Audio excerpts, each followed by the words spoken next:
Se você tivesse que escolher uma equipe para mudar o mundo, quem você escolheria? Os mais inteligentes? Os mais ricos? Os mais influentes? E se eu te dissesse que Jesus, ao escolher os pilares de sua igreja, ignorou todos os currículos e foi até a beira de um lago, a uma coletoria de impostos e entre rebeldes políticos, para encontrar seus homens? Qual era o segredo de Jesus? O que ele viu em um pescador impulsivo, em um traidor de sua nação e em um grupo de homens comuns e cheios de falhas. Como ele transformou essa equipe disfuncional e improvável na força que viraria o mundo de cabeça para baixo em uma única geração? Esta mensagem é para você que se olha no espelho e vê apenas uma pessoa comum. Alguém com um passado complicado, com um temperamento difícil, cheio de dúvidas e medos. Você que pensa, Deus nunca poderia me usar. A história da transformação dos 12 é a história de Deus para você.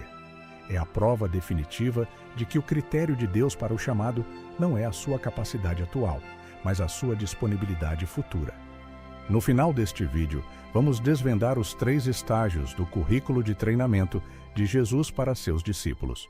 Um método que ele ainda usa hoje. E como a maior falha deles, o abandono na cruz se tornou o ponto de partida para a sua maior missão. Sejam bem-vindos à escola de discipulado mais exclusiva e transformadora da história. O mestre é Jesus e os alunos somos nós. Vamos descobrir o segredo dele para ver ouro em meio ao barro. Fique comigo, pois você está prestes a entender que Deus não está procurando por perfeição. Ele está procurando por potencial. O mundo ordinário dos 12 era o da vida comum na Galileia do primeiro século. Eram pescadores como Pedro e André, homens de trabalho duro e pouca educação formal. Eram coletores de impostos, como Mateus, considerados traidores por colaborarem com Roma. Eram zelotes como Simão, rebeldes políticos que sonhavam com uma revolução armada. Eram homens comuns, com suas rivalidades, suas ambições e suas rotinas. Josias era um rei, Nabucodonosor um imperador. Os 12 eram nós, pessoas comuns, ocupadas com seus trabalhos, suas famílias e seus problemas. O chamado de Deus não é apenas para os que estão nos púlpitos, mas para os que estão nos barcos de pesca, nos escritórios, nas oficinas. Onde você está em seu mundo ordinário? A vida de Davi como pastor antes de ser chamado nos lembra que Deus sempre encontra seus escolhidos no meio de sua vida cotidiana e fiel. Você acredita que Deus pode entrar na sua rotina hoje e te chamar para uma aventura extraordinária, exatamente como você é? A aventura começa com 2 das palavras mais poderosas já ditas: segue-me. Jesus caminha pela praia e diz a Pedro e André: vinde após mim, e eu vos farei pescadores de homens. Ele vê Mateus em sua coletoria e diz simplesmente: segue-me. O chamado não veio com um plano de carreira detalhado ou uma lista de benefícios. Veio com um convite para um relacionamento e uma promessa de transformação. Elias chamou Eliseu com um manto. Jesus chamou os 12 com uma palavra. O chamado de Deus é sempre um convite para deixar o que estamos fazendo para estar com quem Ele é. Ele não disse, mudai vosso comportamento e depois me sigam. Ele disse, sigam-me e eu vos farei. A transformação é obra dele. Você está disposto a seguir, mesmo sem saber todos os detalhes? O chamado de Abraão. Sai-te da tua terra para a terra que eu te mostrarei. O destino é revelado no caminho, não antes dele. A obediência ao chamado precede a clareza da missão. Comente, eu sigo, se você aceita o convite de Jesus para uma jornada de transformação em sua vida. A recusa do chamado dos discípulos não foi um não inicial, mas uma série constante de falhas, dúvidas e incompreensões ao longo de 3 anos. Eles discutiam sobre quem era o maior. Eles tentaram impedir que outros usassem o nome de Jesus. Eles não entendiam suas parábolas. A mãe de Tiago e João pediu os melhores lugares no reino. Eles demonstraram falta de fé diante da tempestade. a recusa deles era a constante luta de sua natureza humana contra a natureza divina do chamado. Moisés duvidou de sua fala, os discípulos duvidaram do poder de Jesus, de sua missão e até de si mesmos. Eles eram lentos para aprender e rápidos para esquecer. Isso te soa familiar? Quantas vezes, mesmo seguindo a Jesus, nós tropeçamos, duvidamos, agimos por egoísmo? A jornada do discipulado é uma jornada de falhas constantes, cobertas por uma graça ainda mais constante. A impaciência de Moisés ao ferir a rocha em vez de falar com ela nos lembra. Mesmo os maiores líderes falham no processo. A questão não é se vamos falhar, mas como vamos lidar com nossas falhas. Eu costumava ficar tão frustrado com minhas próprias falhas na vida cristã, mas ler sobre os discípulos me deu esperança. Se Jesus teve paciência com eles, ele tem paciência comigo. O encontro com o Mestre foi a própria vida com Jesus. Por 3 anos, eles tiveram um seminário teológico ambulante. Eles não apenas ouviram seus sermões, eles o viram viver. Eles ouviram curar os doentes, alimentar as multidões, acalmar a tempestade, perdoar os pecadores e confrontar os religiosos. O método de Jesus não era a sala de aula, era a vida. Eliseu serviu a Elias. Os 12 viveram com Jesus. O segredo da transformação não é apenas a informação, é a associação. É estar perto do Mestre, observando, ouvindo, aprendendo. Hoje, nosso encontro com o Mestre acontece da mesma forma, através de sua palavra, da oração e da comunidade. O relacionamento de Moisés com Josué, seu servo, que estava sempre com ele, nos ensina: a verdadeira liderança é formada na proximidade, não à distância. Se você deseja um relacionamento mais profundo e prático com Jesus, siga este canal e comente: Meu Mestre. Eles cruzam um limiar importante quando Jesus os envia pela primeira vez, de 2 em 2. Lucas 9. E, convocando os seus 12 discípulos, deu-lhes virtude e poder sobre todos os demônios, para curarem as enfermidades. E enviou-os a pregar o reino de Deus. Ele os tira da posição de meros alunos e os coloca na posição de aprendizes práticos. O limiar foi a transição de observar para fazer. Jesus não esperou que eles fossem perfeitos para enviá-los. Ele os enviou no meio do processo. Qual é o seu campo de treinamento? Onde Deus está te enviando hoje para praticar o que você tem aprendido, mesmo que você não se sinta 100% pronto? O envio dos 70 discípulos, que também voltaram maravilhados com o poder que operava através deles, nos mostra: a fé cresce na prática, a autoridade é desenvolvida no exercício. Toque na tela agora ou digite enviado para servir, para declarar sua disposição em ser usado por Deus, mesmo em seu processo de aprendizado. A jornada deles é cheia de altos e baixos. Em um momento, Pedro, seu aliado mais vocal, tem a maior revelação: Tu és o Cristo, o Filho do Deus vivo. Jesus o elogia, mas momentos depois, quando Jesus fala sobre sua morte, o mesmo Pedro se torna um inimigo do propósito de Deus, dizendo: Senhor, tem compaixão de ti, de modo nenhum te acontecerá isso. E Jesus o repreende duramente: Para trás de mim, Satanás. A prova era alinhar suas mentes com o plano de Deus, não com a lógica humana. A prova constante dos discípulos era entender o que significava um Messias sofredor. Eles queriam um rei, não um cordeiro. Eles eram aliados na confissão, mas inimigos no entendimento da cruz. Quantas vezes nós também somos assim? Amamos a Jesus, mas resistimos ao caminho da cruz, do sacrifício e da renúncia em nossas vidas. A luta de Jacó com um anjo, onde ele teve que ser quebrado para ser abençoado, nos lembra: os discípulos precisavam ter suas expectativas quebradas para poderem receber o verdadeiro reino.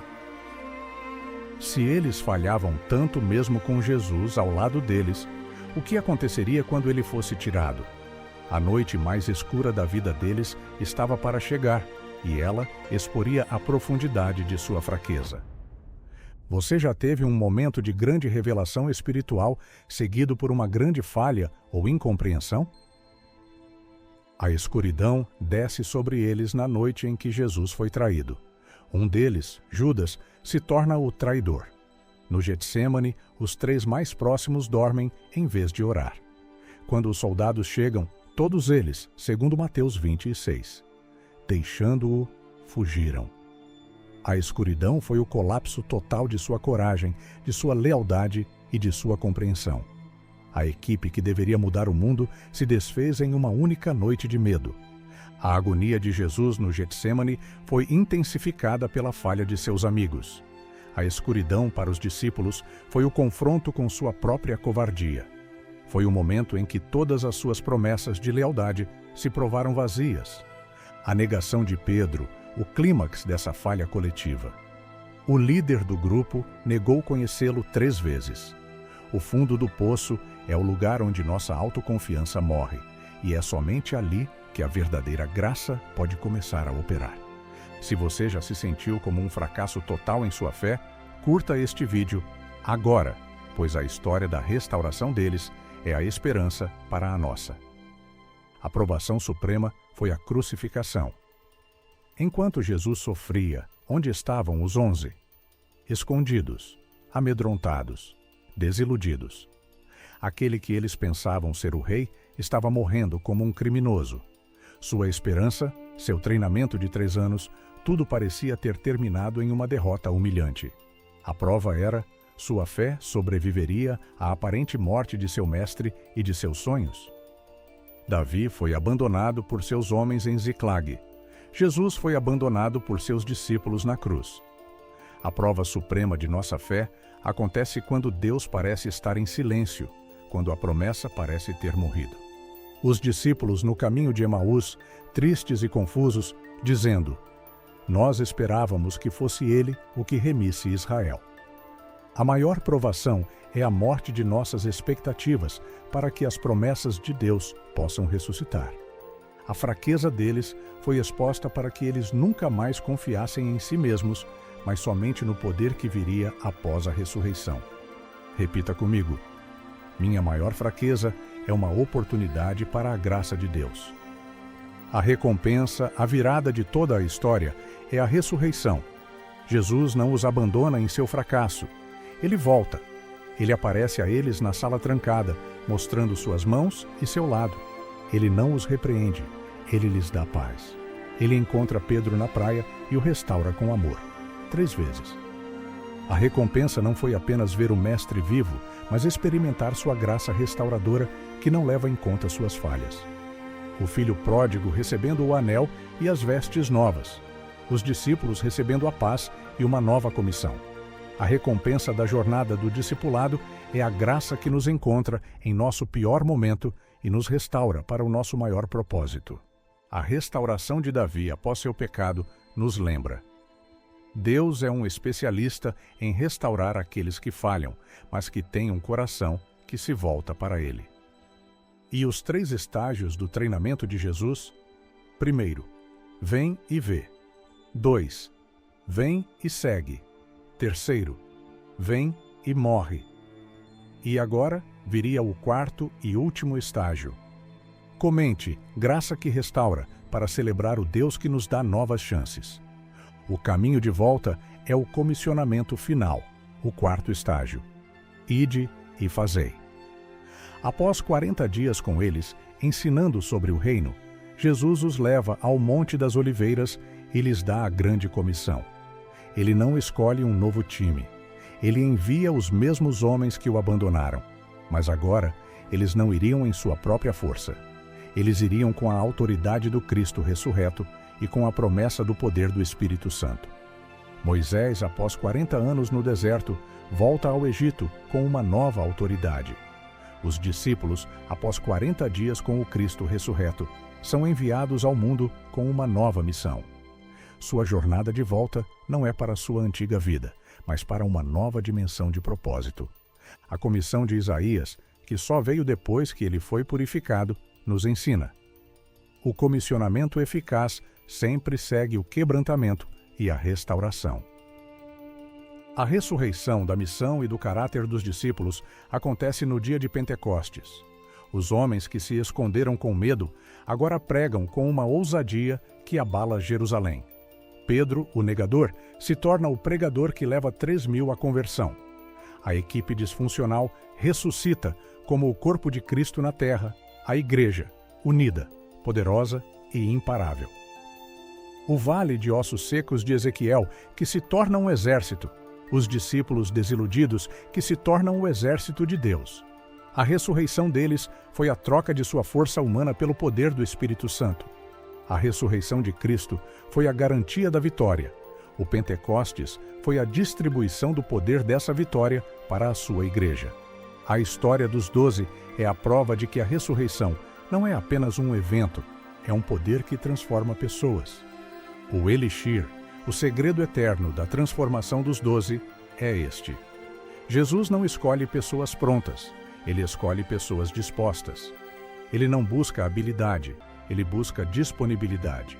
O elixir é seu processo de discipulado, que envolve chamado, treinamento na vida real, permissão para falhar, graça para restaurar e poder para comissionar.